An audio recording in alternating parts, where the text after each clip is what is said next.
mufundisi. Makasimba here. Komana. Ko makasimba here munhu wamwari. Makasimba. Takasimba vasiyana mama. Aiwa, very right. Handitika. Aiwa zvinokudzwa. Matifunga nhasi. Kune zvinhu zvakatumirwa nemukomana. Vakatumira kubva kuDubai.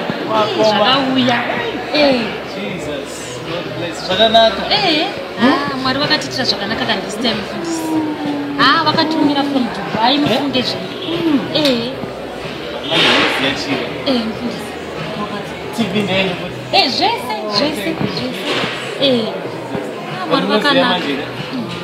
Property yenyu inogona kubvisa pamberi paMwari. Kana kubvisa vanhu pamberi paMwari.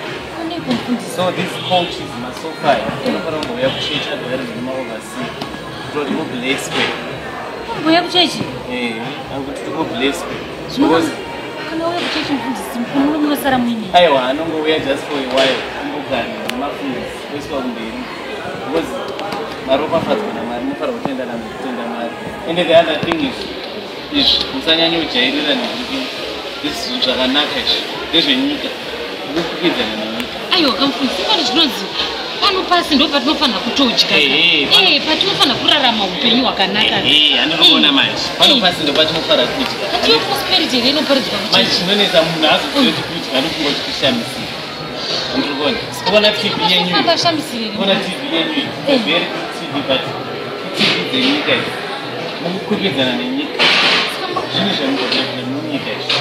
You need to have TV in its so that TV inotorwa itimuchataura nana Charlie vauya votora vomboenda kumba uko. Ndoda kukuchengetedza. Andikona kuti yendiwa sembiya yakaparara nekuda kwezvizvo. Kufundiswa chakasiya vanhu vachingotenga mapurokati akanaka achichi. Saka unoziva munhu kufunda munhu akapinda munomuona kuti yakanaka masofa akanaka anaya ndokumba kwakavhuna the next thing church inenge isisina munhu. Saka inini imhosva yangu here inini kuti vamwe vashaye kuchechi. Aiwa kusikundi protector. Kana Bhaibheri chairo rinotaura kuti chengetedzai vatenzi venyu nekuti naizvo mazuva avo avapedyo. Inini ipapo pandiremera mufundi. Saka masofa yachamboiswa kuenda kuchechi. TV ndokuti mushandise maramba muchishandisa. Zvimwe zvose zviri right. Ndoda kuti zvinhu zvizhinji ndezvenyika. Kuzono kune satanism. Munogona kufara kuti matenga plasma but kune satanism.